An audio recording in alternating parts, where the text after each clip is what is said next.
नाज़रीन, पिथोरो वेझो ॻोठ काज़ी मोहसिन पली जो government boys lower secondary school बुनियादी सहूलियतुनि खां महरूम बणियल आहे। रिपोर्ट कर रहियो आहे गुलाम कादिर आरिसर।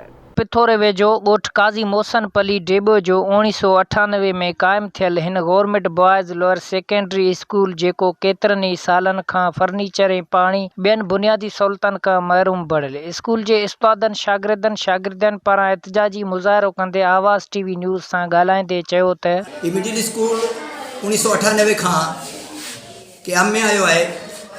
अॼु ताईं अल्लाह जी महिरबानी सां सुठे नमूने हली रहियो आहे, पर जेके बुनियादी सहूलियतूं आहिनि उन जी तमामु घणी खोट आहे। उनमें पहिरीं ॻाल्हि आहे जेको फर्नीचर कोन्हे, छोकिरा ऐं छोकिरियूं सभु हेठि ततल फर्श ते वेही पढ़नि था। ऐं ॿी ॻाल्हि त असां वटि उस्तादनि जी जेका साइंस जा उस्ताद आहिनि उन्हनि जी खोट आहे।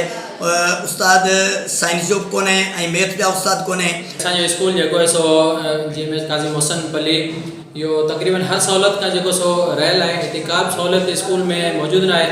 काफ़ी परे परे खां ॿार जेको स्कूल में तालीम हासिलु करणु चाहींदा असां वटि सो ज़मीन ते वेही पट ते वेही जेको ॿार जेको सो तालीम हासिलु कंदा। फर्नीचर जी सख़्तु ज़रूरत आहे। पाणी जे लाइ को पीअण जो बंदोबस्तु ॿारनि जे लाइ हिते कोन्हे। ऐं हिननि गर्मियुनि में जेको ॿार चवंदा त लाइट बि बिल्कुलु न हुजण जे बराबरि ऐं बिल्कुलु लाइट आहे बि कोन।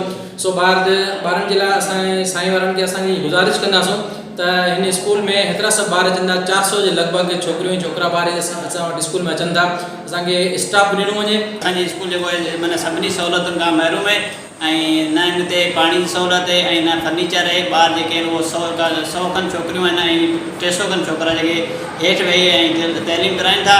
ऐं बाक़ी का बि सहूलियत कोन्हे। ऐं असांजा जेके हिते मेजर सब्जेक्ट आहिनि 9 क्लास जा ऐं 10 क्लास जा ऐं को बि साइंस जो टीचर कोन्हे।